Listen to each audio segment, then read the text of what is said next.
thuggin', don't give a fuck when the game come on. Thumbing through this chicken liver killers in my living room. I need 30 bands a month till my children grown. I know the feeling's gone, so I'm here to live it for 'em. I don't like rap unless you live your songs. But if you don't like tech, you haven't lived it home. Before you just hate, why don't you give your all? Seem like you got all the answers, but won't shock the world. 36 days of vamping me on top of the world. 30 in my cannon, lamping with a drug dealer's girl.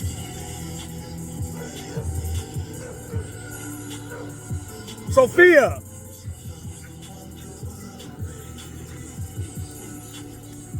Good morning.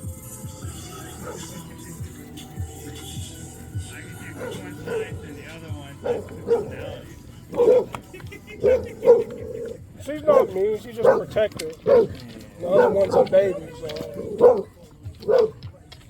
Sophia, stop.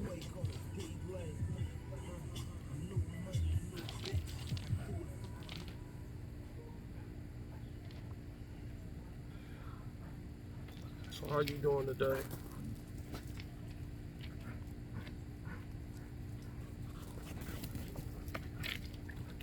Ready to fire off and punch her right in the top of her damn skull. She got that little baby energy where, like, it's a baby giraffe, you know, as soon as it dropped, even at full speed, she's still wobbling around, not controlling it, you know.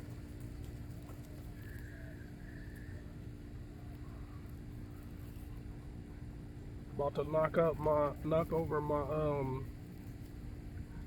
Hollywood Boulevard setup here because it's so professional. You know.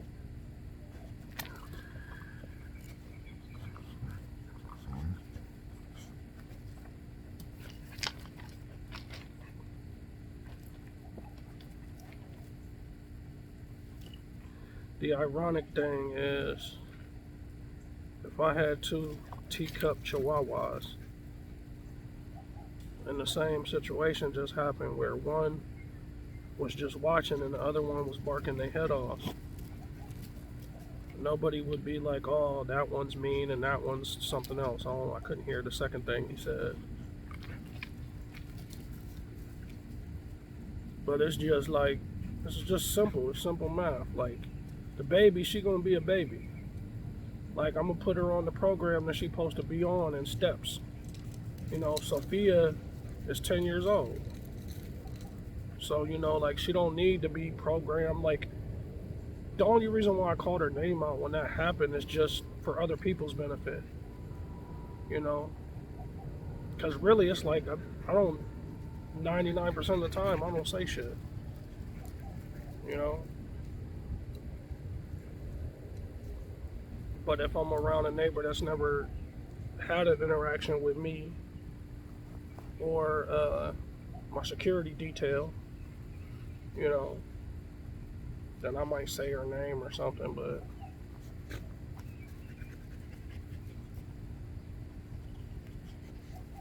puppy done got my damn kicks dirty.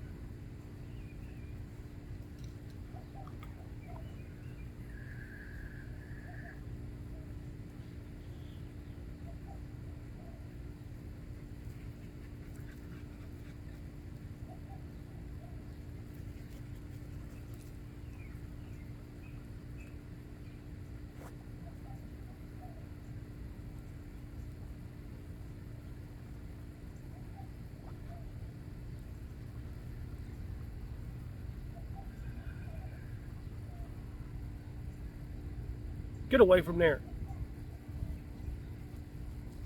Don't come over here fucking around. Get out the way.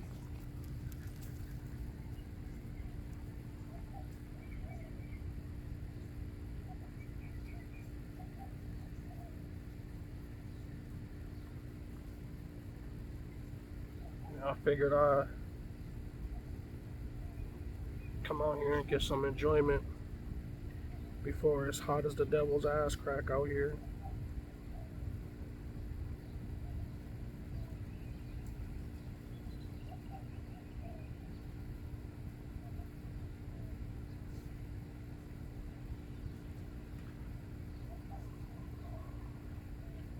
what's ironic is I don't, like everybody that knows me personally knows this. I don't like adulting. So, what I tell you? So, like, I prefer to like be out in peak sunshine time, even though that's the worst time, you know, to be in direct sunlight. But that's when I get the most energy charge, man.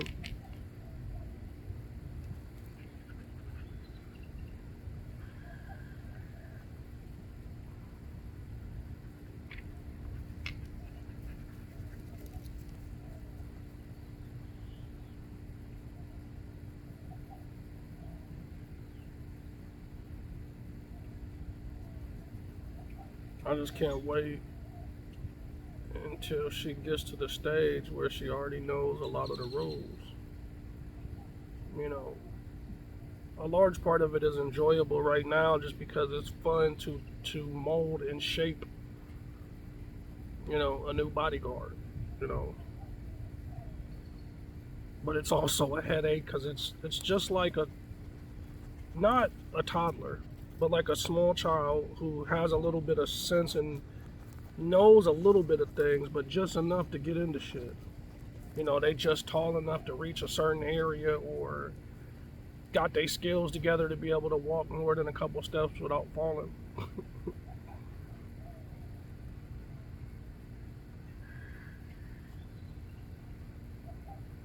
Like one of the puppy's favorite things is fucking sticks, you know. And it's the bane of my fucking existence because, she can get splinters in her tummy and stuff like that.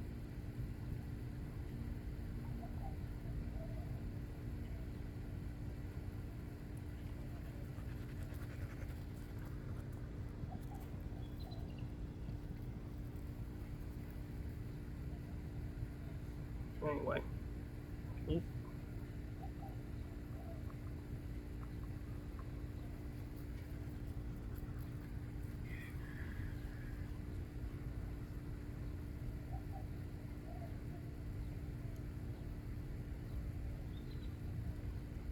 Like I said, man,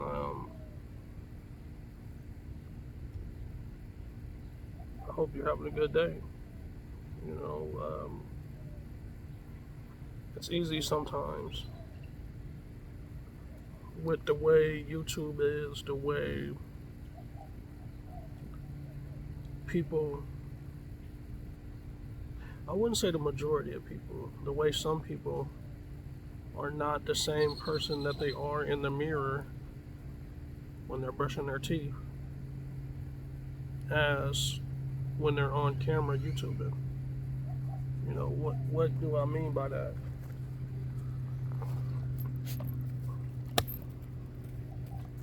It's about, freckles and flaws and all. Just, it's more endearing and more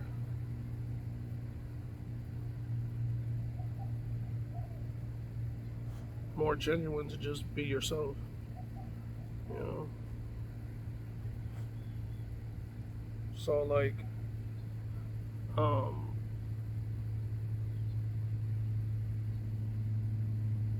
I genuinely care about a perfect stranger just as much as I care about myself, you know.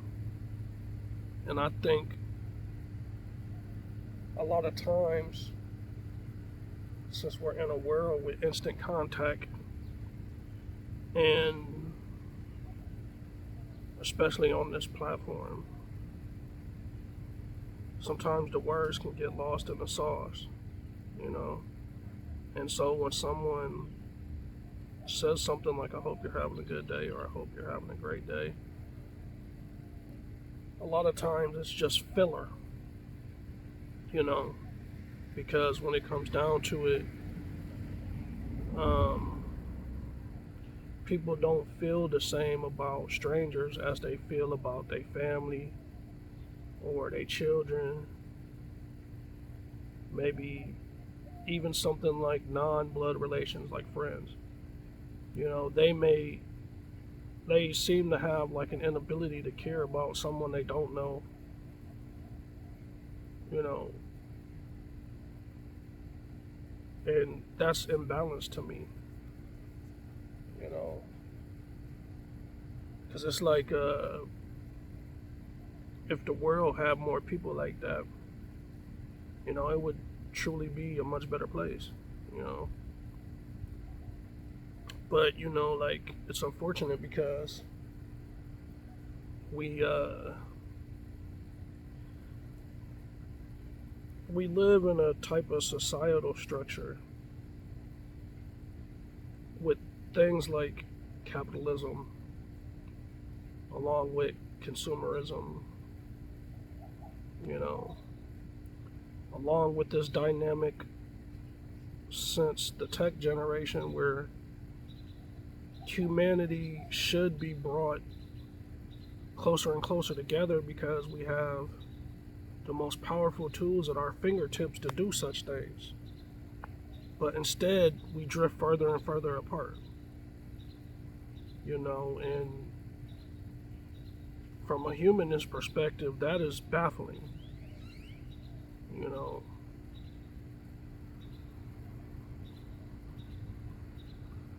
because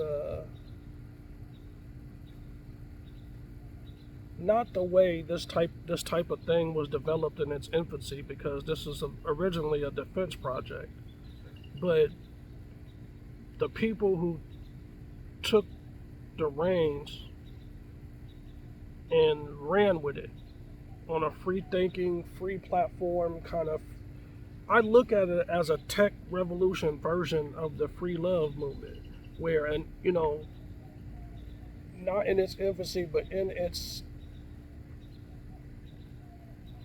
preteen days and stuff, the whole embrace and the whole movement was a freemium kind of thing where everyone could get together and share together, you know. In the beginning, I believe that it brought people together for a while, you know. But there's some types of facets of human nature that allow people to monetize our darkest fantasies, our worst flaws, you know, and then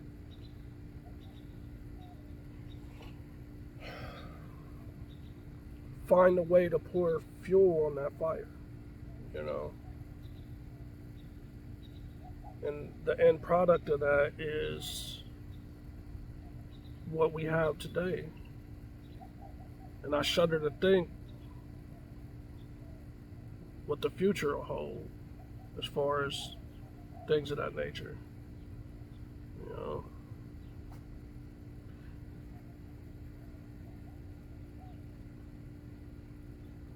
And you know why did I think about that? Because we live in an age where, man, you can be a novice or be aloof to so many different things, but like, I promise you, you could spend a month on any given subject, okay? And I don't mean like an 8-hour workday. You could spend a month of like 4 hours of your day, you know, like some of us more than others have an unhealthy relationship with tech and stuff like that, especially internet connected devices, you know, that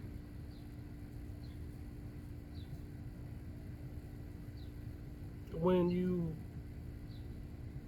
try to look at it from multiple perspectives, initially, when you get into studying something, if you're a novice and you know you're a novice, you don't have a big head, you within yourself you can be true to yourself. You dedicate that small amount of time to something with the type of, we have like the Library of Alexandria running around in our damn pockets. So I'm long-winded sometimes. Please accept my apologies. But the reason why I said that is because the average person could spend enough time studying this particular breed of dog to know that, like, they're not vampires. They're canines.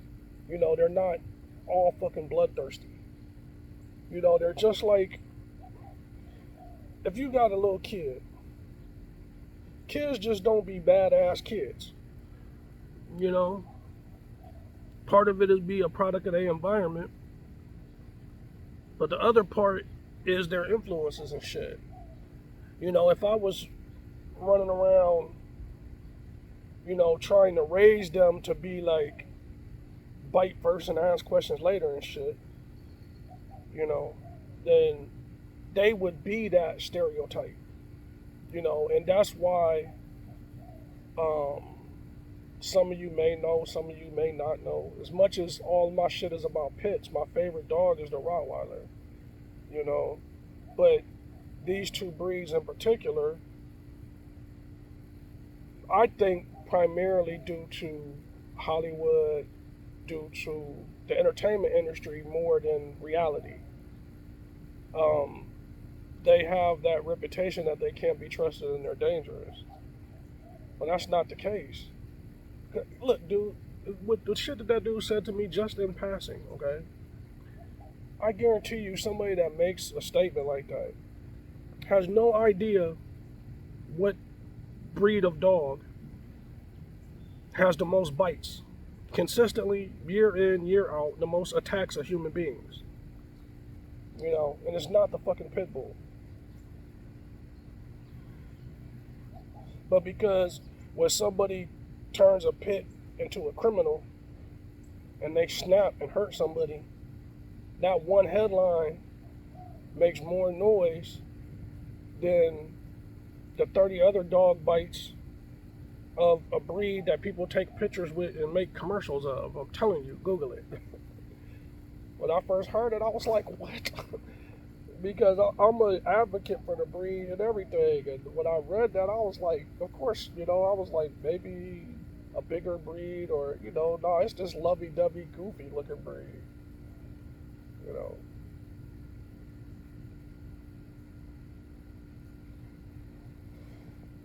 So, like, generally,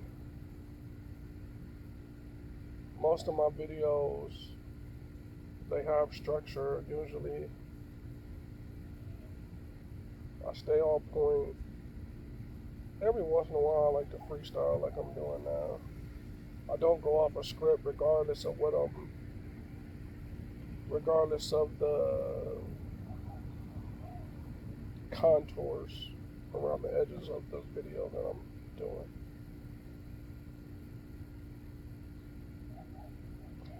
Okay, it's early morning, but if you just heard my belly, then you must know, just along with my belly know, that I need to go drink my fresh juice for breakfast. You know, I think I'm gonna go with the green machine today. So get your Google fingers together and type in green machine. It's pretty tasty, you know.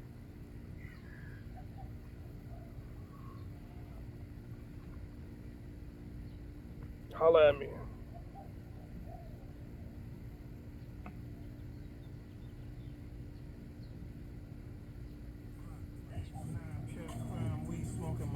We hit the store, I got away with more got sent to the Y. That was my nigga, rest in peace, he just a memory now. Pulled out some liquor, then we sitting for our enemy's house. Tamika was a sister and was my first love. She died too, so I made this line in memory of. I was 13 at the time, they had no moms and pop. 30 rocks in her panties, trapping up their granny spot. Parkside, P-World, they lived down the block. Too young for the steering wheel, still we drove a lot. Old enough for high school now, but rather hold a spot. Fat shout, a motherfucker made a hole and lock. Gang time, using dope and getting rich the same time. Everybody love us, but we gangsta. All my best friends is on the main line. Doing time with killers, cause we gangsters. Look in my bloodshot eyes. Everybody love us. I'm cooking hell.